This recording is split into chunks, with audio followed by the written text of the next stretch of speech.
Hello everyone, I Priyanka welcome you all to PVR कक्षा। तो आज की जो हमारी क्लास रहेगी उसमें हम 2022 की जो फुल ईयर है पार्ट 1 एंड पार्ट 2 दोनों पार्ट हैं कंप्लीट करेंगे पॉलिटी पीवाईक्यूज़ के। ठीक है, फिर हमारी सिर्फ एक क्लास बच जाएगी जिसमें हम 2021 के पार्ट दोनों देखेंगे, पार्ट 1 एंड पार्ट 2, और फिर हमारी जो पॉलिटी के पीवाईक्यू सीरीज़ है वो ख़त्म हो जाएगी। ठीक है, ऑलरेडी जो बाकी ईयर्स हैं 2025 से लेकर वो सारे हमने कवर कर दिए हैं, आप चैनल पर जाकर देख सकते हैं। ये जो लेक्चर्स हैं इनकी पीडीएफ आपको हमारे टेलीग्राम चैनल पर मिल जाएगी, वहाँ जाकर आप ज्वाइन कर सकते हैं और फ्रीली इस पीडीएफ को डाउनलोड कर सकते हैं। बहुत हेल्पफुल रहेगी आपको ये पीडीएफ, और हर एक चीज़ को हम ट्रिक्स के साथ डिस्कस कर रहे हैं, पॉलिटिकल कंसेप्ट्स के साथ समझने की कोशिश कर रहे हैं। तो ये पूरी की पूरी सीरीज़ आपको बहुत हेल्प करने वाली है क्योंकि polity is a very high scoring subject. ठीक है, तो इसमें स्कोर करना बहुत ईजी है, तो आसानी से किया भी जा सकता है अगर आपको कंसेप्चुअल क्लैरिटी है। और हम क्या करेंगे आज की क्लास में, जो मैक्सिमम रेफरेंस है वो हम अपने जो ओरिजिनल जो कॉन्स्टिट्यूशन का डॉक्यूमेंट है उसी से लेंगे। तो बने रहिए, क्लास में आपके लिए बहुत हेल्पफुल रहेगी। ऑथेंटिसिटी को मेंटेन करने के लिए हमने ये स्टेप उठाया कि हम डायरेक्टली जो कॉन्स्टिट्यूशन की पीडीएफ है उसी से अपनी जो आज की क्लास में, क्योंकि मैक्सिमम आज आर्टिकल्स हैं जो हमें पढ़ने हैं। ठीक है, तो उन सभी आर्टिकल्स को हम डायरेक्टली उसकी जो स्टेटमेंट है जो हमारे कॉन्स्टिट्यूशन में गिवन है उसको हम देखेंगे। ठीक है, तो आज की जो क्लास रहेगी वो हम डायरेक्टली बेयर एक्ट से करने वाले हैं। ओके, चलिए करते हैं स्टार्ट अपनी क्लास को। देखो, जो फर्स्ट क्वेश्चन अगेन 43 का है, इसका मतलब ये ऑफिशियल जो पेपर है हमारा उसमें क्वेश्चन नंबर 43 ही रहेगा। ठीक है, इमरजेंसी के ऊपर है क्वेश्चन। देखो, which one of the following is not mentioned as a form of emergency in the constitution of India. कौन सा जो फॉर्म है वो नहीं है मेंशन्ड, चलिए देखते हैं। देखो, नेशनल इमरजेंसी तो ये है हमारा आर्टिकल 352 में। ठीक है, स्टेट इमरजेंसी भी है हमारा, इसको हम प्रेसिडेंट रूल भी कह देते हैं। ठीक है, प्रेसिडेंट रूल भी कह देते हैं, ये हमारा आर्टिकल 356 में रहेगा। फाइनेंशियल इमरजेंसी हमारा आर्टिकल 360 में रहेगा। तो सिर्फ हेल्थ इमरजेंसी नहीं है जो हमारे कॉन्स्टिट्यूशन में मेंशन्ड नहीं है। Just wait a minute, just let me check the recording की वो ऑन हुई है या नहीं, बिकॉज समटाइम्स इट हैपन की रिकॉर्डिंग नहीं होती है, तो सारा का सारा जो लेक्चर है वो हमें दोबारा से रिकॉर्ड करना पड़ता है, दैट बिकम हैक्टिक। ओके, चलिए अब देखो आर्टिकल 352 वी हैव ऑलरेडी सी कि जो हमारा आर्टिकल 352 है वो नेशनल इमरजेंसी का है। 356 है प्रेसिडेंट रूल आप कह सकते हो, और जो 360 है हमारा फाइनेंशियल इमरजेंसी के लिए है। तो कौन सी इमरजेंसी नहीं रहेगी हमारी, हेल्थ इमरजेंसी। और ये डायग्रामेटिक रिप्रेजेंटेशन आपको बहुत हेल्प करने वाली है थ्रू आउट योर प्रिपरेशन। ठीक है, चलिए देखते हैं नेक्स्ट क्वेश्चन क्या है हमारा, मनी बिल के ऊपर है। Which one of the following is not a provision related to money bill. Related to money bill नहीं है, देखो बहुत इंपॉर्टेंट है ये चीज़, इसमें पूछा है रिलेटेड टू मनी बिल नहीं है। ठीक है, तो देखिए, देखो इम्पोजिशन, अबोलिशन, रिमिशन, ऑल्ट्रेशन और रेगुलेशन ऑफ एनी टैक्स। ठीक है जी, appropriation of money out of consolidated fund of India. ठीक है, ये तो आउटराइटली हमारा मनी बिल रहेगा, ये भी इसमें भी इंक्लूड होगा। ठीक है, अब देखो ये पूरा का पूरा जो क्वेश्चन है ना वो बेसिक से लेकर है। ठीक है ना, बेसिक से उठाया गया है। और मनी बिल का आर्टिकल कौन सा रहेगा हमारा, ये वेरी वेरी इंपॉर्टेंट आर्टिकल 110 है जो हमारा मनी बिल का रहेगा, और ये इसके ऊपर क्वेश्चन है वो आया भी हुआ है। और अगर हम एनुअल फाइनेंशियल, ये बताइए कमेंट सेक्शन में, एनुअल फाइनेंशियल जो स्टेटमेंट है आपकी वो कौन से आर्टिकल में है, ये आपके लिए क्वेश्चन रहेगा। ठीक है, आर्टिकल्स बहुत इंपॉर्टेंट है, ये आपको याद रखने हैं। ठीक है, देखो अप्रोप्रिएशन ऑफ मनी, जब अप्रोप्रिएशन का मतलब है जब हम विड्रॉ करते हैं मनी को कंसोलिडेटेड फंड ऑफ इंडिया से, तो क्या हमें क्या हम उसको मनी बिल में रखेंगे? जी हाँ। और एक बात बताओ कि जो मनी बिल की में हम किसी चीज़ को इंक्लूड करेंगे या नहीं करेंगे, किसकी डिस्क्रिप्शन रहती है? ये स्पीकर की डिस्क्रिप्शन रहती है। स्पीकर इसको डिसाइड करता है कि क्या चीज़, कौन सा जो एक मनी से रिलेटेड चीज़ है जो मनी बिल में काउंट होगा या नहीं होगा। ओके, तो मनी बिल बहुत इंपॉर्टेंट है। ठीक है, जो 3 बिल हमारे कॉन्स्टिट्यूशनल अमेंडमेंट बिल है, मनी बिल है, ये दोनों के दोनों तो बहुत ज़्यादा इंपॉर्टेंट है। ठीक है, तो इनको तो आप स्किप नहीं कर सकते हो। ओके, चलिए देखो थर्ड स्टेटमेंट क्या है कि imposition of fines by local authority for local purpose. अब देखो ये थोड़ा सा ऐसा लग रहा है ना कि भाई लोकल अथॉरिटी से है, तो मतलब ये या तो हमारी लोकल अथॉरिटीज़ है वो ही संभालेंगे, इसमें हम मनी बिल में तो एटलीस्ट इसको काउंट नहीं करेंगे। तो इसका करेक्ट आंसर क्या हो जाएगा, कौन सी चीज़ काउंट नहीं होगी हमारी, imposition of fine by local authority. Custody of CFI, again CFI से रिलेटेड जो चीज़ें हैं वो हमारी मनी बिल में आती ही हैं, चाहे वो कंटिजेंसी फंड। कंटिजेंसी फंड का जो अमाउंट है वो याद रखना 30,000 करोड़ है अभी जो कंटिजेंसी फंड का अमाउंट है, बहुत इंपॉर्टेंट डेटा है ये भी। और ये क्या है हमारा, आपातकालीन जो अकाउंट होता है आपातकालीन। ठीक है, एक कमेंट आया हुआ था कि मैम आप हिंदी मीडियम में भी देखिए, तो ठीक है हम हिंदी के भी वर्ड्स हैं वो यूज़ करेंगे। ठीक है, जो जो हमें पता होगा। ठीक है, चलो देखो इम्पोजिशन ऑफ फाइन वाला हम देख चुके हैं, और आर्टिकल भी इसमें मेंशन्ड है। आर्टिकल कौन सा हमारा 110। ओके, देखो नेक्स्ट क्वेश्चन क्या है, पार्लियामेंट्री कमिटीज से है, और we have already discussed in our classes की जो पार्लियामेंट्री कमिटीज़ वाला जो चैप्टर है वो बहुत इंपॉर्टेंट है। स्पेशली वो 3 कमिटीज़ जो हमने देखी थी, उनमें से एक एस्टिमेट कमेटी थी, एक हमारी पब्लिक अकाउंट्स कमेटी थी, और एक हमारी पब्लिक अंडरटेकिंग कमेटी थी। ये सारी की सारी कमिटीज़ 3 तो एटलीस्ट आप करो, अगर सारी भी नहीं करे तो 3 तो एटलीस्ट आप करो। ठीक है, तो चलो देखते हैं क्वेश्चन क्या कहता है। देखो, committee on estimate is an ad hoc. Ad hoc का मतलब क्या है, जब नीड होगी तब हम उसको बना देंगे, जब नीड होगी तब वो बनेगी। ठीक है, और स्टैंडिंग का मतलब क्या है, ये एक परमानेंट कमेटी है। ठीक है, स्टैंडिंग मतलब हमेशा खड़ा रहने वाला, यानी कि परमानेंट कमेटी। ठीक है, दोनों में मतलब समझ आया, डिफरेंस समझ आया, क्योंकि देखो जब तक डिफरेंस नहीं समझ आएगा तब तक you can not solve this question. Okay, तो standing is a permanent committee, यानी कि वो हमेशा खड़ा रहेगा, and ad hoc committee is कि जब नीड है तब हम उसको फॉर्मुलेट कर रहे हैं।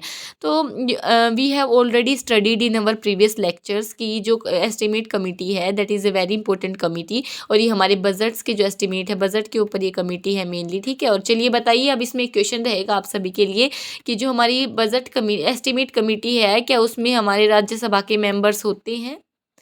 ठीक है, ये हमने क्वेश्चन भी देखा था, तो आपको बताना है। ठीक है, सबका आंसर आना चाहिए। ओके, तो देखो इसमें क्या है, ये एडहॉक कमेटी लगती है जी, नहीं एडहॉक तो नहीं है, नीड के ऊपर नहीं है, ये बनी ही रहती है, मतलब स्टैंडिंग कमेटी है। तो इसमें सिर्फ उल्टा दिया है, जो रेलवे कन्वेंशन कमेटी है वो हमारी एडहॉक कमेटी रहेगी। तो इसका आंसर क्या होगा हमारा, नीदर, क्योंकि इसमें पूछा क्या है, वेरी वेरी इंपॉर्टेंट, करेक्ट पूछा है। ओके, चलो moving on to the next question, जो कि इंडियन सोशलिज्म के ऊपर है कि which one of the following is not, very very important. देखो ये बहुत ज़्यादा बार, मतलब रिपीटेडली आई एम सेइंग कि just read what is asked in the question, don't answer on your own. Not correct पूछा है और करेक्ट पूछा है। Okay, which one of the following is not an Indian form of socialism. Let us see with our options की हमारा odd one out है वो क्या रहेगा, क्योंकि हम इसमें इजीली ओड वन आउट के through we can do this question. अब देखते, देखो डेमोक्रेटिक सोशलिज्म। ठीक है, डेमोक्रेटिक सोशलिज्म ऑब्वियसली अगर हमारी कंट्री डेमोक्रेटिक कंट्री है तो सोशलिज्म इसमें डेमोक्रेटिक मिल जाएगा। ओके, रेडिकल, रेडिकल ठीक है, कम्युनिटेरियन और नेहरूवियन। तो देखो नेहरूवियन मिल जाएगा और डेमोक्रेटिक, दो ऑप्शंस में आपको कंफ्यूजन होगी, एक तो कम्युनिटेरियन सोशलिज्म में और एक रेडिकल। तो रेडिकल ज़्यादा नेगेटिव है। ठीक है, तो इसका करेक्ट आंसर क्या हो जाएगा हमारा, रेडिकल सोशलिज्म है, जो हम इंडिया में हमें देखने को नहीं मिलता है। क्योंकि देखो इंडियन जो सोशलिज्म का नेचर है वो क्या है भाई, डेमोक्रेटिक रहा है, पीसफुल रहा है, जिसमें जो पब्लिक और प्राइवेट सेक्टर हैं दोनों मिलकर एग्जिस्ट कर रहे हैं। नेहरूवियन है, कम्युनिटेरियन है, ये मॉडल इसी के पार्ट है। लेकिन जो रेडिकल सोशलिज्म है वो क्लास स्ट्रगल को दिखाता है और वायलेंस को दिखाता है, इसलिए ये इंडिया का मॉडल नहीं हो सकता। तो इंडियन सोशलिज्म में अगेन डायग्रामेटिक रिप्रेजेंटेशन, बहुत मेहनत से नोट्स बनाए जा रहे हैं आप सभी के लिए, प्लीज़ इनका पूरा पूरा फ़ायदा उठाना। ठीक है, देखो इंडियन सोशलिज्म है, डेमोक्रेटिक, मिक्स्ड इकोनॉमी है, पीसफुल है, तो ये हमारे आइडियल्स हैं। ठीक है, इनको हम फॉलो करते हैं। ओके, चलिए रेडिकल सोशलिज्म में क्या होगा भाई, क्लास स्ट्रगल रहेगा, स्टेट की मोनोपोली रहेगी, एक्सट्रीम मतलब वायलेंस वगैरह देखने को मिलेगा। ठीक है, चलो नेक्स्ट क्वेश्चन हमारा एक इंटरनेशनल ऑर्गेनाइजेशन को लेकर है, दैट इज़ ब्रिक्स, और ये बहुत इंपॉर्टेंट ऑर्गेनाइजेशन है, इसके ऊपर काफ़ी क्वेश्चन है वो देखने को मिलते हैं। अभी जो 2025 की जो ब्रिक्स समिट हुई है वो हमारी ब्राज़ील में हुई है, रियो डी जनेरियो, तो ये आपको याद रखनी है, इंपॉर्टेंट है, काफ़ी न्यूज़ में भी रही है, तो करंट अफेयर्स के पर्सपेक्टिव से ये आ सकती है। ठीक है, अब देखो इसमें क्या है, कंट्रीज़ कौन सी रहेंगी इसमें, देखो ब्रिक्स मतलब ब्राज़ील रहेगी हमारी ऑब्वियसली बी से। ठीक है, फिर हमारी रशिया रहेगी, फिर हमारा इंडिया प्यारा भारत रहेगा, और उसके बाद चाइना रहेगा, चाइना के बाद कौन सी कंट्री रहेगी, साउथ अफ्रीका रहेगी।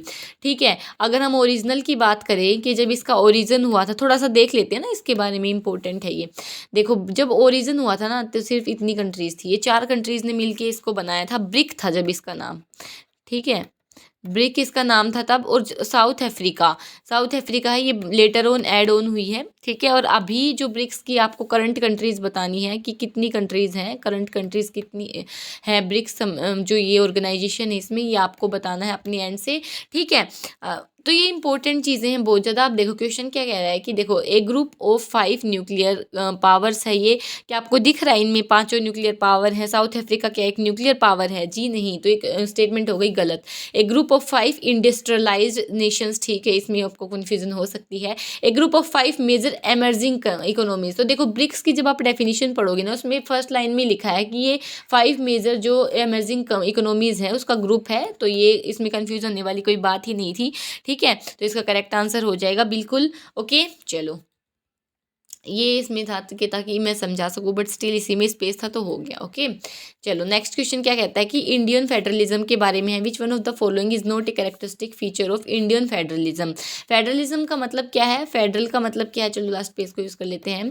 फेडरल और यूनिटरी फीचर में है ना, ये बहुत इंपॉर्टेंट है भाई, इसको आप स्किप नहीं कर सकते हो। फेडरल और यूनिटरी दोनों इंपॉर्टेंट है। फेडरल का मतलब है कोई चीज़ दो पार्ट्स में बटी है, और यूनिटरी का मतलब है सिर्फ वो एक है, मतलब वो सेंट्रलाइज है हर तरीके से, ठीक है। जैसे कि फॉर एग्जांपल एक बहुत ज़्यादा कंफ्यूजिंग चीज़ रहती है, एक तो होती है हमारी इंडिपेंडेंट जुडिशरी, ठीक है, इंडिपेंडेंट जुडिशरी, और एक हमारी होती है इंटीग्रेटेड जुडिशरी।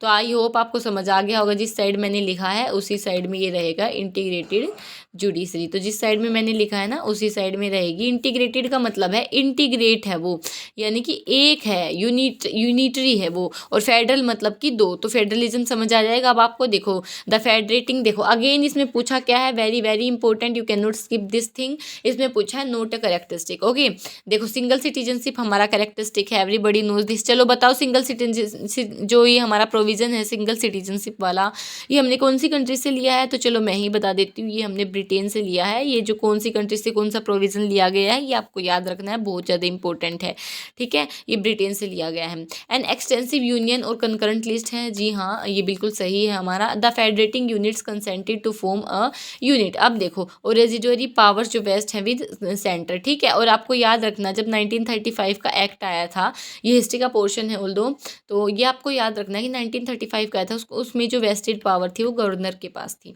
ठीक है। अब देखो, तो ये हमारा कहाँ से लिया गया है भाई, रेजिडुअरी पावर्स वाला, तो ये हमारा लिया गया है, कहाँ से लिया गया है प्रोविज़न बताओ? कनाडा से, ठीक है। तो ये सारे प्रोविजंस आपको याद रखनी है। अब देखो इसका मतलब समझना होगा आपको कि federating unit consented to form a union. देखो इसका आंसर तो यही है, बट एक बार इसको समझ लेते हैं, ठीक है। फेडरेटिंग यूनियन कंसेंटिंग मतलब कंसेंट किया उन्होंने फेडरेशन में, ये फेडरेशन है, और फिर वो आपस में आकर जुड़ी है, that is example of USA. तो ये हमारा इंडिया का एग्जाम्पल नहीं है, India is already A union, India एक ऑलरेडी एक यूनियन था, हम यूनियन वर्ड यूज़ करते हैं। और आर्टिकल 1 जो हमारा है India that is Bharat A union, ठीक है, वहाँ पर फेडरेशन वर्ड यूज़ नहीं है, तो आपको ये रेफरेंस याद रखनी है। इंडिया की यूनियन है ऑलरेडी, इसमें था, इसमें कमिंग टुगेदर वाली नहीं है, ठीक है, कंसेंट के साथ कमिंग टुगेदर नहीं हुआ था। ओके तो ये आपको याद रखना अच्छे से, ठीक है। तो कंसेंट इसमें हमारी नहीं थी फेडरेटिंग यूनिट्स की। ओके ऑलरेडी इंडिया एक यूनियन था, ठीक है। स्टेट्स को हम उसका अलग हिस्सा नहीं देखते हैं। तो चलो देखो, बी आर अम्बेडकर जी के बारे में है कि कंस्टिट्यूएंट असेंबली में क्लियर किया था कि इंडिया एक फेडरेशन किसी स्टेट के एग्रीमेंट से नहीं बना है। वेरी वेरी इंपॉर्टेंट, इंडिया एक एग्रीमेंट के थ्रू नहीं आया है, वो एग्रीमेंट का रिजल्ट नहीं है, ठीक है। हम ऑलरेडी एक यूनियन थे जो कि इनडिस्ट्रक्टिबल हमारे क्या रहेंगे, यूनियन, और डिस्ट्रक्टिबल स्टेट्स रहेंगे, ठीक है। ये आपको याद रखना, ये स्टेटमेंट भी काफ़ी बार हमने देखी है अलग अलग PYQs में, यूपीएससी के ही जो डिफरेंट एग्जामिनेशंस होते हैं उसमें। तो डिस्ट्रक्टिबल स्टेट्स रहेंगे बट इनडिस्ट्रक्टिबल यूनियन, मतलब यूनियन मजबूत रहेगा, यूनियन हमारा एक रहेगा, बट इसके अंदर जो टेरिटरीज़ हैं, जैसे जो डिफरेंट टेरिटरीज़ हैं, ये क्या रहेंगी, हमारी डिस्ट्रक्टिबल रहेंगी। तो देखो ये स्टेटमेंट है, an indestructible union of destructible state. Okay चलो, moving on to the next question, article 19(1) है हमारा, बहुत इंपॉर्टेंट है ये। चलो देखते हैं, हमारा फंडामेंटल राइट है क्योंकि इसीलिए इंपॉर्टेंट हो जाता है। पहले क्वेश्चन सॉल्व करेंगे। चलो क्वेश्चन सॉल्व करने से पहले एक बार आपको एक चीज़ शो कर देती हूँ, ठीक है। Late us just C a question. ये हमारा बेयर एक्ट है, यानी कि कॉन्स्टिट्यूशन की ओरिजिनल कॉपी है ये, ठीक है। एक बार इसी से देख लेते हैं आर्टिकल को, आर्टिकल जो 19 है हमारा, उनको सभी को देखो, एक बार इन सभी को देख लेते हैं अच्छे से, आर्टिकल 19 को। आई होप सभी को विजिबिलिटी है इसकी, ठीक है। देखो क्या है हमारा आर्टिकल 19, क्या है, सबसे पहली स्टेटमेंट है कि protection of certain rights regarding freedom of speech, ठीक है, कुछ राइट्स हैं रिगार्डिंग फ्रीडम ऑफ स्पीच, उनके कुछ प्रोटेक्शन के बारे में गिवन है। तो देखो, the freedom of speech and expression, जो हमारा स्पीच और एक्सप्रेशन वाला है वो है, ठीक है। तो इसकी ट्रिक क्या रहेगी वो भी डिस्कस करेंगे। सबसे पहले एक बार इनको देख लेते हैं। देखो, कीवर्ड्स को हाईलाइट करती हूँ, to assemble peaceably and without arms, ठीक है। इसका मतलब क्या है कि आप इकट्ठे हो सकते हो बट उसमें आर्म्स का यूजेस नहीं होना चाहिए, ठीक है।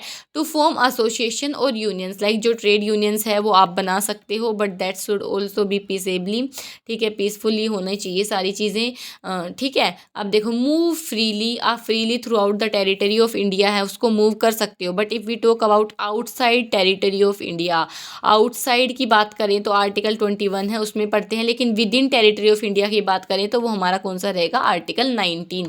अब देखो इसमें नेक्स्ट प्रोविजन क्या रहेगा इसका, to reside and settle, reside करना और settle in any part of the territory of India. अब तो जम्मू कश्मीर भी इसमें इंक्लूडेड है, पहले नहीं था बट अब इंक्लूडेड है, ठीक है। नेक्स्ट देखो, टू प्रैक्टिस एनी प्रोफेशन, आप किसी भी प्रोफेशन को प्रैक्टिस कर सकते हो। आगे है समझ इसके प्रोविजंस। अब देखो, अब बात आएगी मैम इनको याद कैसे करें, आपने बता तो दिया ये प्रोविजंस, बट मैम अब इनको याद कैसे करें, तो चलिए इनको याद भी करवा देते हैं। देखो, सबसे पहले आप क्या करोगे, बोलोगे, ठीक है, that is speech and expression, okay, that is speech and expression. तो पहला हमारा ये, पहला आपने बोला। अब बोलेंगे, अगर आप पब्लिकली जाके बोलोगे तो कुछ ना कुछ लोग तो असेंबल भी होंगे, राइट।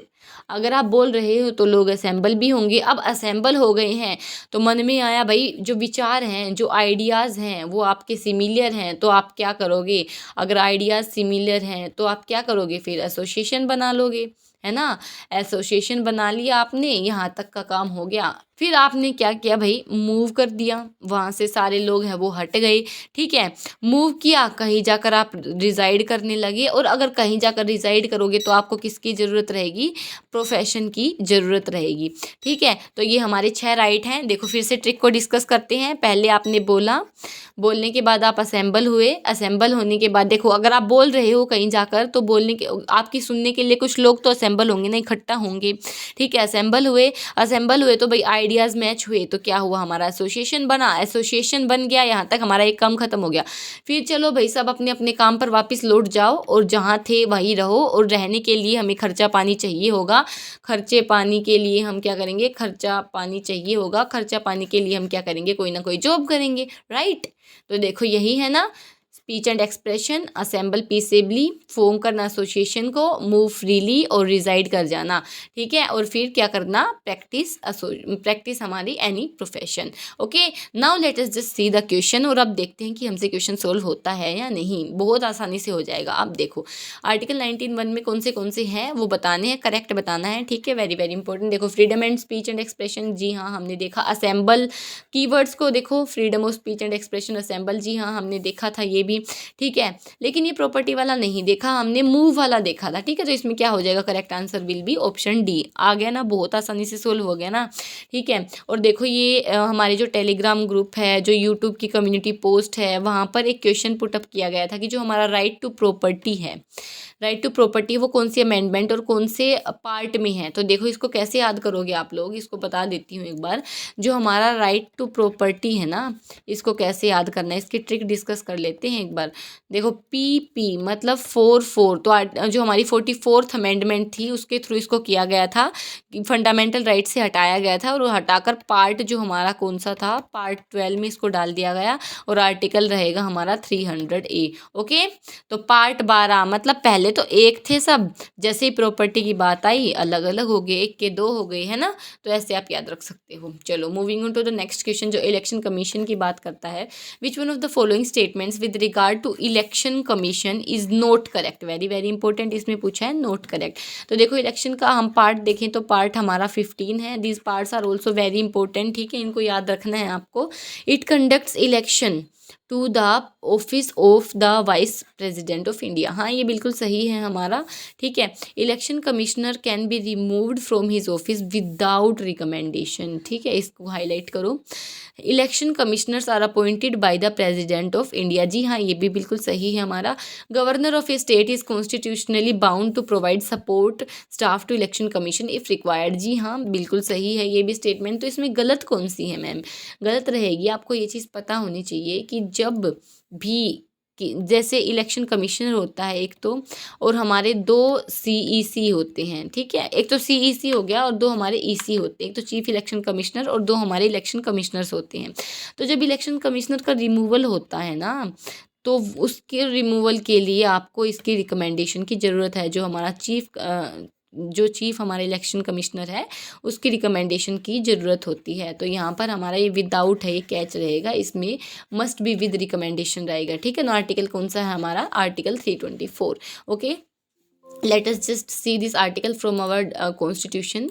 उनका जो आर्टिकल है, ठीक है, आर्टिकल 324 देखना है हमें।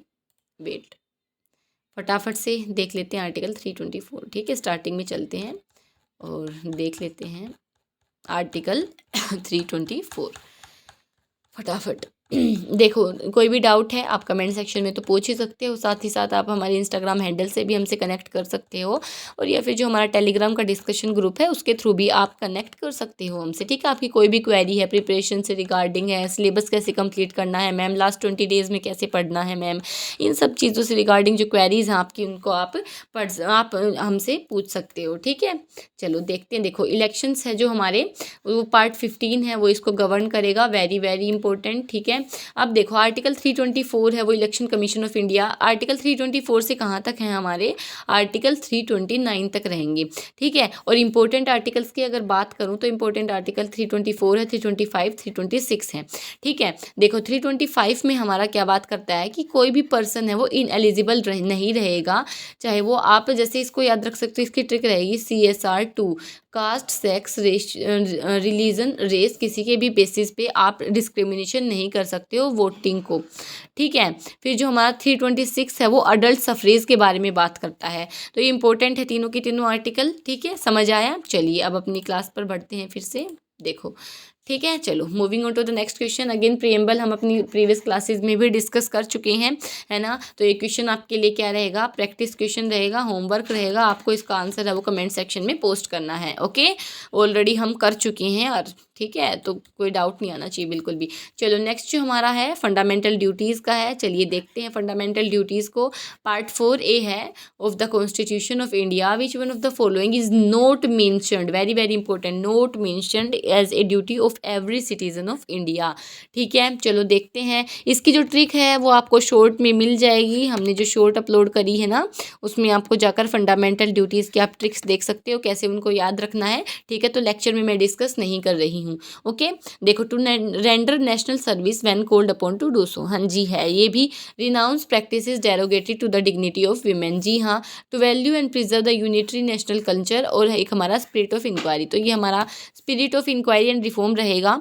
ठीक है, बट इसमें देखो जो यूनिटरी नेशनल कल्चर है ना, इसमें ये नहीं रहेगा। जो नेशनल कल्चर वाला जो पार्ट है हमारा, एक इसमें रहेगा DPSP में रहेगा कि हमें अपने कल्चर को प्रोटेक्ट, यानी कि जो हमारे फोर्ट्स हैं, मोन्यूमेंट्स हैं, उनको प्रोटेक्ट करना है। अब आपको इसका आर्टिकल बताना है। ऑलरेडी हम अपनी जो शॉर्ट है उसमें ट्रिक डिस्कस कर चुके हैं, and everybody has to answer this question because we have already discussed this in our short. ठीक है, तो ये हमारा किस में था? ये DPSP में रहेगा। ठीक है, तो इसमें ये नहीं आएगा। तो इसका करेक्ट आंसर क्या हो जाएगा हमारा? Option C will be the correct answer. Okay, चलो moving on to the next question, जो प्रेसिडेंट के बारे में बात करता है।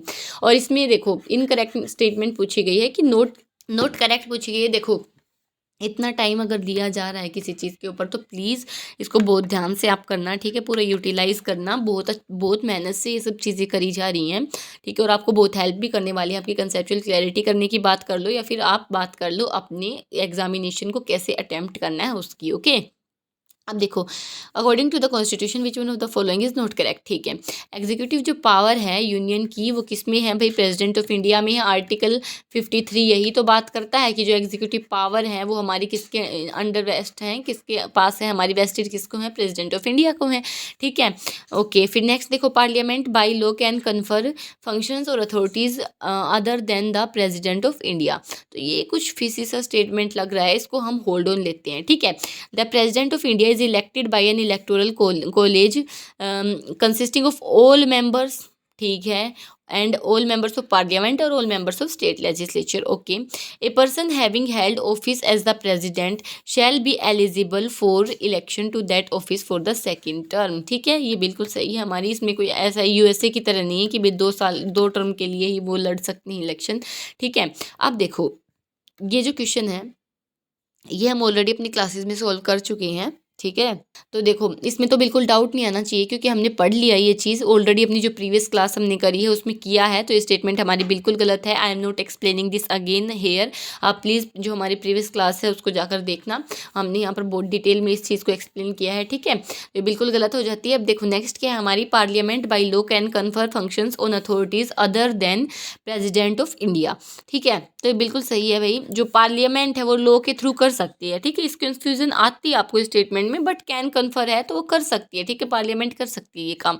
तो यहाँ पर गलत स्टेटमेंट कौन सी हो जाएगी हमारी? Option C. ठीक है, चलो ऑल मेंबर्स है ना, ये कैच है और ऑलरेडी हम कर चुके हैं। देखो यहाँ लिखा भी हुआ है, प्रेसिडेंट का जो इलेक्टोरल कॉलेज है उसमें सिर्फ इलेक्टेड एमपीज रहेंगे और इलेक्टेड एमएलएज रहेंगे। इसमें हमारा जो स्टेट लेजिस्लेटिव काउंसिल है वो नहीं रहेगा। ओके, चलो प्राइम मिनिस्टर की बारे में है इन्फॉर्मेशन, जो प्रेसिडेंट जो फर्निश करता है, प्राइम मिनिस्टर जी जो हमारे फर्निश करते हैं इन्फॉर्मेशन, उसका आर्टिकल पूछा है, वेरी फैक्चुअल क्वेश्चन, आर्टिकल 78 है। ठीक है, चलो moving on to the next question, which one of the following statement is not correct. देखो एक बार इसको आर्टिकल को दिखा भी देती हूँ आपको कि इसके एग्जैक्ट जो स्टेटमेंट है वो क्या है। ठीक है, आर्टिकल 78 देखो रिवाइज करते रहो ना। और जो हमारा जैसे जो ओटी के लिए दे रहे हैं ना, उनको तो ना इंग्लिश पे बहुत ज़्यादा फोकस करना है। इसमें 40+ मार्क्स का आप टारगेट रखो, बट ज़रूरी नहीं है भाई हम 40+ मार्क्स जितनी ही मेहनत करें, हम मेहनत पूरी करेंगे, बाकी वो डिपेंड करता है क्वेश्चन कितने आते हैं, कौन सा पार्ट टफ आ जाए, कौन सा part easy, no one know that, है ना। तो कुछ चीज़ स्किप नहीं करनी है। ओके, चलो देखो आर्टिकल 78 के बारे में पढ़ रहे थे ना हम, की duties of prime minister as respect of furnishing information to the president. देखो डायरेक्ट स्टेटमेंट आपको मिल गई है ना। चलो moving on to the question now. देखो नेक्स्ट क्या था हमारा कि which one of the following is not correct. Again not correct है, तो ऑल एग्जीक्यूटिव जो एक्शन है of government are taken in the name of president of India. This is very simple statement. हाँ जी बिल्कुल सही है। ठीक है, the president of India appoints a person as AGI provided he or she is qualified to be जज of the supreme court और high court. ठीक है, तो देखो AGI और हमारे जो एक हमारे हैं सॉलिसिटर जनरल ऑफ इंडिया, बहुत इंपॉर्टेंट ऑफिस है दोनों, एक बार इनको देख लेना। ठीक है, होल्ड करो स्टेटमेंट को। The total number of minister in the council of minister can not exceed 10% of the total number of members of the house of the people.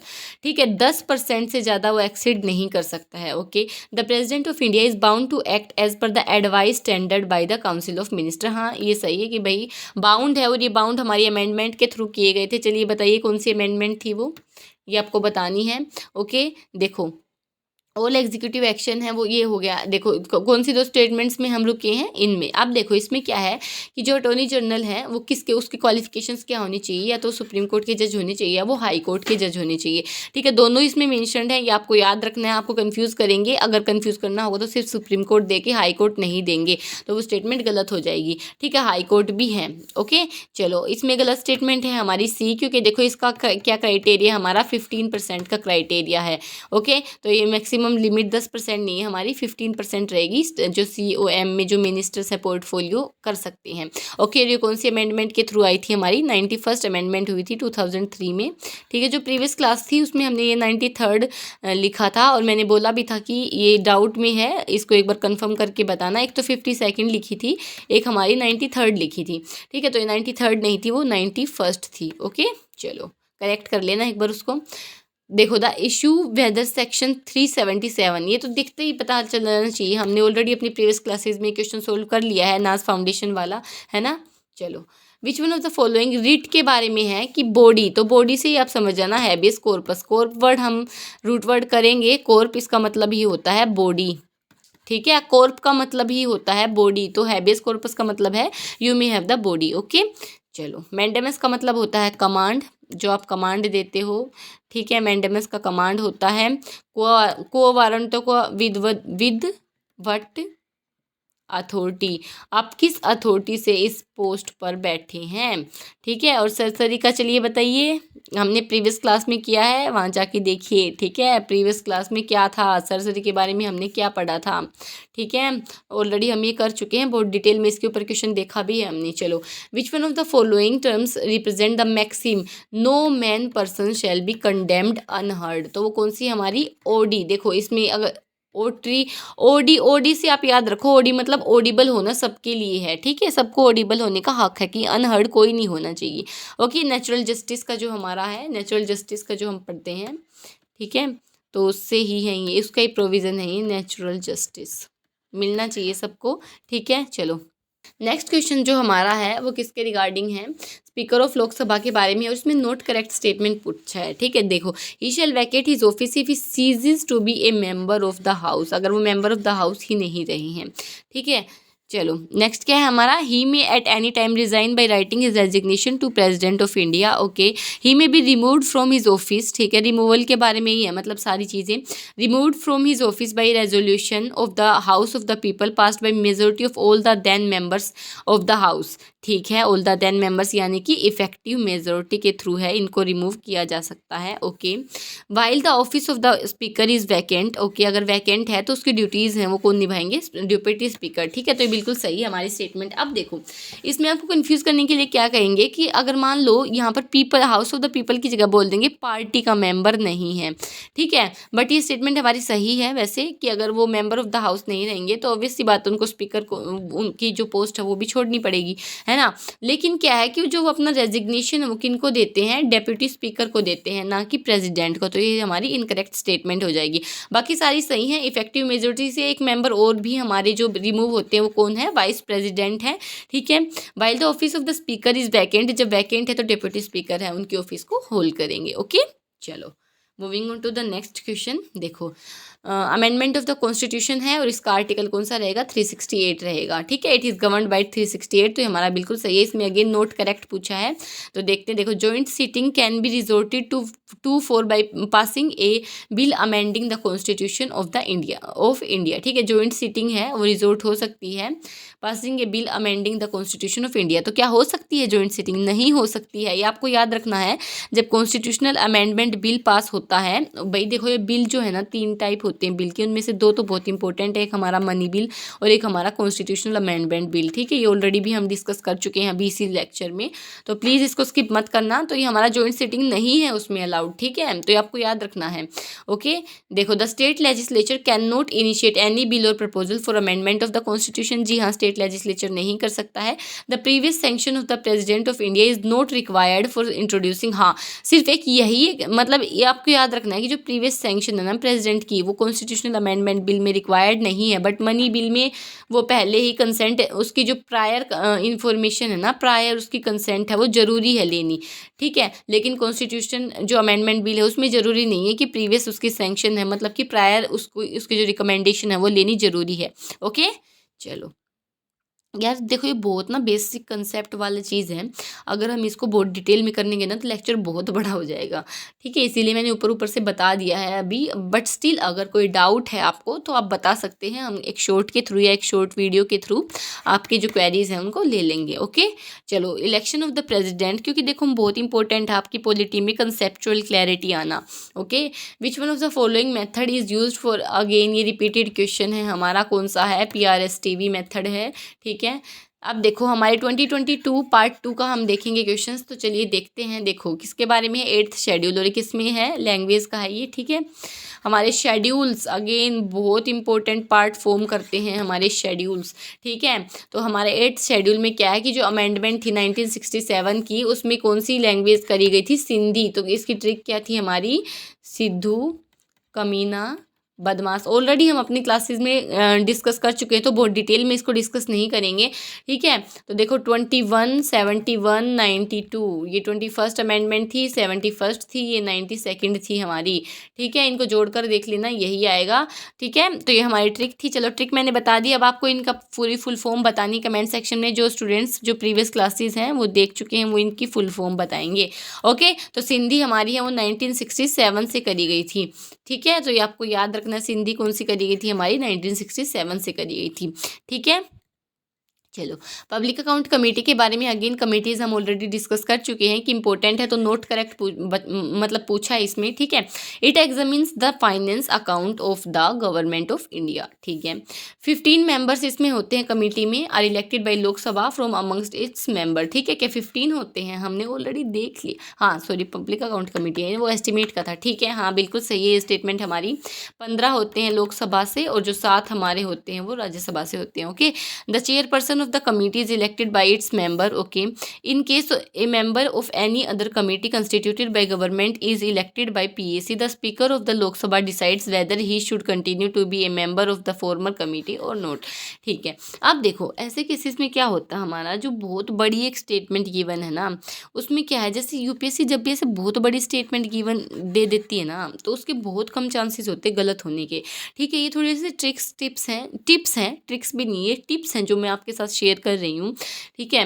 कि जब बहुत बड़ी आपको स्टेटमेंट ऐसे मिल जाए ना यूपीएससी में गिवन, तो आप समझ लेना कि स्टेटमेंट के गलत होने के चांसेस बहुत कम है। इन केस अगर आपको पूरी श्योरिटी है कि वो गलत है तो वो गलत ही है, बट स्टिल मैं ऐसे बता रही हूँ जनरल सिनेरियो क्या होता है जिस स्टेटमेंट का आपको नहीं पता है, ठीक है। तो देखो इसमें क्या है हमारी कि जो चेयर पर्सन है वो इलेक्टेड नहीं होता, उसके मेंबर्स के थ्रू उसको कौन अपॉइंट करता है, स्पीकर करते हैं, ठीक है। तो इसमें ये स्टेटमेंट हमारी गलत है कि जो चेयरपर्सन है इलेक्टेड बाय इट्स मेंबर, ये गलत है हमारी, ठीक है। लोकसभा के जो स्पीकर हैं वो अपॉइंट करते हैं, तो ये आपको याद रखना है, ओके। बाकी देखो ये फाइनेंस अकाउंट्स हैं उनको एग्जामिन करती है, ठीक है, बिल्कुल सही है। पब्लिक अकाउंट्स यानी कि जो फाइनेंस अकाउंट उनको एग्जामिन करेगी, ठीक है। और इनको कौन असिस्ट करते हैं, कैग इनको असिस्ट करेंगे, ठीक है। कैग क्या करेंगे, असिस्ट करेंगे, तो ये पॉइंट भी आपको याद रखना है, ओके। चलो अब देखो इसमें कुछ नाम गिवन है और इसमें बताना कि कौन है वो स्पीकर रह चुके हैं, और क्या हम स्पीकर के ऊपर ऑलरेडी क्वेश्चन सोल्व नहीं कर चुके हैं ना।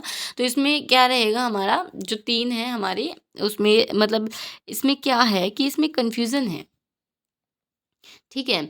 इस क्वेश्चन को आप होल्ड पे रखो अभी, क्योंकि यूपीएससी के आंसर की में इसमें 3 गिवन है बट इसमें हैं 4 भी, तो इस क्वेश्चन को अभी होल्ड पे रखो। इसका मैं आपको आंसर ना टेलीग्राम चैनल में कंफर्म करके दूंगी, ठीक है। एक बार थोड़ा सा कंफ्यूजन है, हल्का सा ही है, ज़्यादा नहीं है बट ठीक है, थोड़ा सा ही है। चलो देखेंगे इसको। अब देखो consider the following pairs of schedule हैं, ठीक है। कुछ शेड्यूल्स गिवन है, again schedules is very important topic, we have already discussed it, ठीक है, we are familiar with this topic. चलो एक बार देख लेते हैं पहले अपने जो डायरेक्टली हमारा कॉन्स्टिट्यूशन का जो डॉक्यूमेंट है उससे, ठीक है। चलो देखें एक बार, शेड्यूल्स पहले पेज पर ही गिवन मिलेंगे,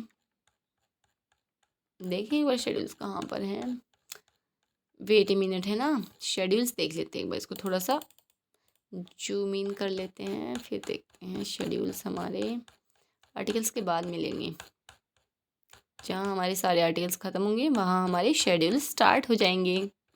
देखो बेयर एक्ट से करने का एक ही फ़ायदा, हमें डायरेक्ट ना स्टेटमेंट का एज इट इज़ पता लग जाएगा, क्योंकि जो पॉलिटी है ना उसमें आपको घुमाता सिर्फ स्टेटमेंट में ही है, ठीक है। देखो ये रहे हमारे शेड्यूल्स। फर्स्ट शेड्यूल है वो किसके बारे में बताएगा, स्टेट और यूनियन टेरिटरीज़ के बारे में बताएगा। सेकंड शेड्यूल है वो किसके बारे में बता रहा है हमें, सेकंड शेड्यूल। देखो इसकी ट्रिक क्या रहेगी हमारी, ट्रिक रहेगी, एक मिनट रुकना, ये क्या हो गया, ठीक है। ट्रिक क्या रहेगी हमारी इसकी, सो वर्ट, इसको हम करेंगे एस से हो गई हमारा salary, that is second schedule, और ओ से हो गया हमारा oath, that is third schedule. तो हमारा सेकंड शेड्यूल किस में रहेगा, हमारा सैलरीज से रिगार्डिंग, ठीक है, सैलरीज के रिगार्डिंग रहेगा ये हमारा, ओके। और जो थर्ड शेड्यूल है वो हमारा ओथ और अफर्मेशंस के रिगार्डिंग रहेगा। अब देखो जो फोर्थ शेड्यूल है हमारा, फोर्थ शेड्यूल किसके रिगार्डिंग है, काउंसिल ऑफ स्टेट्स यानी कि जो राज्यसभा में एलोकेशन ऑफ सीट्स है उसके रिगार्डिंग है। फिफ्थ और सिक्स्थ तो सबको पता है, ऑलरेडी हम अपनी क्लासेस में काफ़ी बार डिस्कस भी कर चुके हैं, ठीक है। देखो administration of tribal and states, जैसे कि ATM PM2 में मनी नहीं है, ये हमने ट्रिक डिस्कस करी थी, है ना। अब देखो 7th शेड्यूल क्या है, इसमें लिस्ट गिवन है, यूनियन लिस्ट, स्टेट लिस्ट और कंकरेंट लिस्ट। 8th शेड्यूल में लैंग्वेजेस हैं। 9th शेड्यूल में वैलिडेशन है कुछ एक्ट्स और रेगुलेशंस की, लैंड रिफॉर्म्स की आप बात कर सकते हो 9th शेड्यूल में, ठीक है। जो हमारी अमेंडमेंट हुई थी, फर्स्ट अमेंडमेंट हुई थी ना, उसके आप बात वो भी 9th शेड्यूल के उसमें हुआ था, ठीक है। 10th शेड्यूल में है disqualification on the ground of defection. 11th schedule में हमारी पंचायत रहेंगी और 12th शेड्यूल में हमारी म्यूनिसिपैलिटीज़ रहेंगी, ठीक है। तो शेड्यूल समझ में आ गए। अब देखो देखो इसकी एक ट्रिक रहेगी 8th शेड्यूल की। 8th शेड्यूल की आप ट्रिक क्या कर सकते हो, 8 दिशाओं में अगर हमें ज्ञान फैलाना है तो हमें 8 दिशाओं की क्या चाहिए, लैंग्वेज आनी चाहिए, ठीक है। अगर हमें 8 दिशाओं में ज्ञान फैलाना है तो 8 दिशाओं की लैंग्वेज आनी चाहिए। तो 8th शेड्यूल में तो हो गया लैंग्वेज, ठीक है।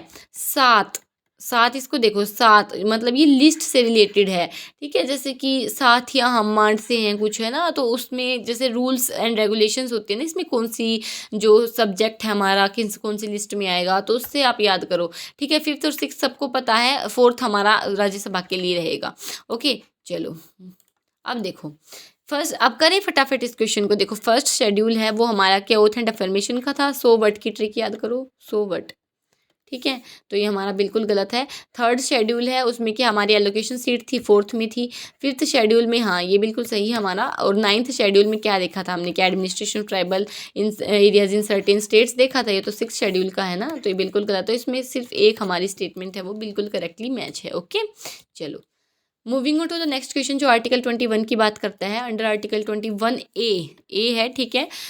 The state shall provide free education, ठीक है, up to the age of 11 years. इसमें पूछा करेक्ट, ये भी याद रखना आपको, 11 नहीं है, 14 ईयर्स की एज है, तो ये आपको याद रखना है, ठीक है। अब देखो every religious denomination has got absolute power under article 26 of the. Absolute power तो मतलब जो हमारे है ना फंडामेंटल राइट्स है, वो कोई भी एब्सोल्यूट पावर तो किसी के पास भी नहीं है, ठीक है। तो ये हमारी स्टेटमेंट गलत हो जाती है, एब्सोल्यूट पावर तो किसी के पास ही नहीं है। ओनली रिलीजियस और लिंग्विस्टिक जो माइनॉरिटीज़ हैं हमारी वो मेंशन्ड है आर्टिकल 30 में, ठीक है। ये बिल्कुल सही स्टेटमेंट है कि जो हमारी लिंग्विस्टिक और रिलीजियस जो लिंग्विस्टिक माइनॉरिटीज़ है वो ही हमारे आर्टिकल 30 में मेंशन्ड है, ठीक है। ये देखेंगे अभी हम अपनी कॉन्स्टिट्यूशन के डॉक्यूमेंट से भी। देखो parliament can not empower even by law any other court other than the supreme court to issue it. तो ये बिल्कुल गलत है हमारी स्टेटमेंट। पार्लियामेंट के पास पावर है और वो कौन से आर्टिकल में है, आर्टिकल 32 में है, ओके। चलो इसमें ऑप्शन सी हमारा करेक्ट आंसर हो जाएगा। अब एक बार देख लेते हैं फटाफट से डॉक्यूमेंट में हमारा आर्टिकल 30, ठीक है। जल्दी से देखते हैं क्योंकि लेक्चर अगर ज़्यादा लंबा हो जाता है ना तो फिर मतलब आप लोगों को इंटरेस्ट नहीं आता, मुझे ऐसा लग रहा है, ठीक है। तो चलो देखते हैं। देखो right of minorities to establish administer educational institutions, ठीक है। अब इसमें क्या है, आर्टिकल जो 29 है ना हमारा वो थोड़ा सा एक ब्रॉड है, ठीक है, वो थोड़ा सा बड़ा है। उसमें क्या है माइनॉरिटीज़ एज वेल एज मेजोरिटीज़ दोनों आएंगी, लेकिन जो 30 है वो स्पेशली हमारे माइनॉरिटीज़ के लिए ही है, ठीक है। एक बार थोड़ा सा और दिखा देती हूँ, कोई दिक्कत नहीं है यार, बड़ा लेक्चर चले जाएगा, बट आप ये देखो ना आपको इन्फॉर्मेशन क्या मिल रही है, ये भी तो चीज़ देखो ना, एटलीस्ट आप सीख क्या रहे हो, है ना। वो भी तो बहुत मैटर करेगा ना कि आप सीख क्या रहे हो, बहुत इंपॉर्टेंट चीज़ है ये भी कि आपको मिल क्या रहा है इतना करने से। देखो ये आ गए हम आर्टिकल, एक बार 30 देख लेते हैं फटाफट।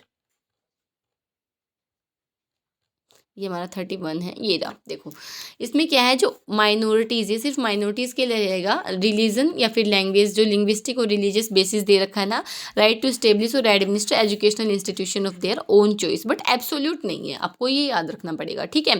तो इंटरेस्ट ऑफ माइनॉरिटीज़ में क्या है, ये थोड़ा सा ब्रॉडर रहेगा। इसमें क्या है कि एनी सेक्शन इसमें वर्ड है, तो मतलब माइनॉरिटीज़ और मेजोरिटीज़ दोनों ही रहेंगी इसमें, ठीक है। हर एक जो कम्युनिटी है वो अपने कल्चर को, स्क्रिप्ट को, लैंग्वेज को प्रोटेक्ट कर सकती है, राइट टू कंजर्व है, ठीक है। चलो अब देखते हैं फटाफट से हमारे अगले क्वेश्चन को। In which of the following states has the president rule been impose most number of time. अब देखो पहले था बिहार इसका, बट अगर हम करंट देखें, और मैंने करंट के हिसाब से ही मार्क किया है, करंट अब मणिपुर है जिसमें सबसे ज़्यादा प्रेसिडेंट रूल है वो इम्पोज हुआ है, ठीक है। लेकिन उस टाइम की जो ऑफिशियल आंसर की है उसके अकॉर्डिंग बिहार था, ठीक है। तो इससे कन्फ्यूज़ नहीं होना बिल्कुल भी, ओके। चलो देखो ईपीआईसी कार्ड्स के बारे में है। Electors photo identity card by the election commission of India was started in which one of the following years. Again बहुत आसान सा ही क्वेश्चन है, 1993 में इसको स्टार्ट किया था। ठीक है, फैक्चुअल है, इसमें कुछ ट्रिक वाली बात नहीं है। Okay, which one of the following best describes the electoral system to elect the president. Again देखो रिपीट हो रहा है ना, 2022 एक में किया था वो, हमने भूलना मत। अब ये हम 2 कर रहे हैं, उसमें अगेन आ गया हमारा PRSTV। ठीक है, ये 3 बार कर चुके हैं सेम क्वेश्चन को अब हम। ओके, और ये मैंने समझा दिया था जब हमने पहली बार किया था, तो ये हम ऑलरेडी देख चुके थे कि 3 कैंडिडेट रहेंगे, उसमें प्रेफरेंस के साथ वोटिंग रहेगी, फिर एलिमिनेट होते जाएंगे और फिर जो विनर रहेगा उसको सारे के सारे वोट्स मिल जाते हैं। ओके, चलो, which one of the following statement about money bill. Again आ गया हमारा नोट करेक्ट पूछा है। देखो, money bill can not be introduced in council of states, यानी कि राज्यसभा में। तो ये बिल्कुल सही स्टेटमेंट है हमारी कि राज्यसभा में मनी बिल है वो इंट्रोड्यूस नहीं हो सकता। Okay, the council of state has no power to reject और अमेंड द मनी बिल। ठीक है, काउंसिल ऑफ स्टेट्स की कुछ पावर नहीं होती। हाँ, ये बिल्कुल सही है। वो हाँ रिकमेंडेशंस दे सकता है, 14 डेज का पीरियड रहता है उसको रिकमेंडेशन देने का। ठीक है, तो ये चीज़ें याद रखनी है आपको। बट वो रिजेक्ट नहीं कर सकता और अमेंड नहीं कर सकता। ठीक है, the speaker of the Lok Sabha has the sole and final power in deciding whether a bill is a money bill और अदरवाइज। ठीक है, ये ऑलरेडी हम डिस्कस कर चुके हैं। The council of state has no power to discuss the money. हाँ भाई देखो, डिस्कस करने की तो है, रिकमेंडेशन देगा तो डिस्कस करके देगा ना, तो ये हम देख चुके हैं। ठीक है, चलो, विच of the following states have by cameral legislation. By cameral यानी कि एक तो स्टेट लेजिस्लेचर रहेगा और एक स्टेट लेजिस्लेटिव काउंसिल रहेगी। ठीक है, बाई कैमरल का यानी कि 2 हैं, एक तो स्टेट लेजिस्लेचर है और एक स्टेट लेजिस्लेटिव काउंसिल है। अब देखो इसमें क्या रहेगा, आंध्र प्रदेश, तेलंगाना, बिहार, उत्तर प्रदेश। तो कौन से में हमारी रहेगी एक बार देख लेते हैं। देखो, उत्तर प्रदेश है, इसमें भी हमारी बाई कैमरल है। महाराष्ट्र है, इसमें भी हमारी बाई कैमरल है। कर्नाटका में भी है। आंध्र प्रदेश, तेलंगाना, इनमें बाई कैमरल है। और बिहार, तो ये ऐसे स्टेट्स है जिनमें बाई कैमरल रहेगी। तो इसमें तो सारे के सारे ऑप्शंस है, बाकी इसमें कुछ एडिशनल पॉइंट्स थे वो मैंने आपको दिखा दिए हैं। ओके, देखो, by which one of the following constitutional amendment act was the article 21A है वो इंसर्ट किया गया। तो बहुत आसान है, 86 अमेंडमेंट एक्ट 2002। ओके, इम्पोर्टेंट है भाई ये। ठीक है, इसको आप स्किप नहीं कर सकते। चलो, which of one of the following is not A category under which the prime minister of India nominate member of parliament. ठीक है, एक जैसे नॉमिनेशन की रहती है ना हमारी राज्यसभा में, जो नॉमिनेशंस के थ्रू प्रेसिडेंट अपॉइंट करते हैं, उनमें 3 कैटेगरीज हैं। ठीक है, आर्ट है, लिटरेचर है, साइंस है और सोशल सर्विस है। स्टेट सर्विस नहीं है, वो है सोशल सर्विस। तो क्या रहेगी हमारी, सोशल सर्विस रहेगी। ठीक है, ना कि स्टेट सर्विस। तो इसकी ट्रिक क्या रहेगी, ALSS। ठीक है, ALSS, art, literature, science, social service. ठीक है, तो ALSS करके है, या ALS2 भी आप बोल सकते हो। ठीक है, ALS2 भी आप बोल सकते हो। तो ये इसकी ट्रिक रहेगी। ओके, चलो, नेक्स्ट क्वेश्चन क्या है, चीफ बेनिफिट ऑफ बाई कैमरलिज्म नहीं है, ये बताना है आपको। देखो, second chamber check the first chamber. ठीक है, ये पॉजिटिव पॉइंट है, ये रहेगी। Its check the power of the executive. ठीक है, ये भी करेगा भाई, चेक एंड बैलेंस तो रहेगा ना। The second chamber can act as a constitutional safeguard. ठीक है, it often act as a check on democratic rule. क्या ये रूल पर चेक करेगा, particularly when their members are non elected. तो ये डेमोक्रेटिक रूल के ऊपर चेक नहीं करता है, तो इसमें इनकरेक्ट स्टेटमेंट रहेगी हमारी ऑप्शन डी। ओके, चलो, यहाँ पर हमारी जो 2022 है वो ख़त्म होती है। पार्ट 1 एंड पार्ट 2 हमने दोनों के दोनों कर लिए हैं। इसकी जो PDF है वो आपको हमारे टेलीग्राम चैनल पर मिल जाएगी, वहाँ जाकर आप फ्रीली डाउनलोड कर सकते हैं। साथ में आपको 3 काम करने हैं, रिवाइज एंड रिवाइज। ठीक है, ये तो करते ही रहना है। और साथ में आप हमारे इंस्टाग्राम हैंडल को भी जाकर चेक कर सकते हैं, विजिट कर सकते हैं। वहाँ जाकर आप हमसे पर्सनली कनेक्ट कर सकते हैं और अपनी जो क्वेरीज़ हैं वो पूछ सकते हैं। ठीक है, तो चलिए मिलते हैं अपने नेक्स्ट लेक्चर में। तब तक के लिए आप लोग पढ़ते रहिए, रिवाइज करते रहिए। ठीक है, और अगर आपको लगे कि हम कुछ इन्फॉर्मेशन प्रोवाइड कर रहे हैं तो आप हमारे चैनल को शेयर भी कर सकते हैं। ठीक है, चलो मिलते हैं नेक्स्ट लेक्चर में। तब तक के लिए bye bye, take care, thank you everyone.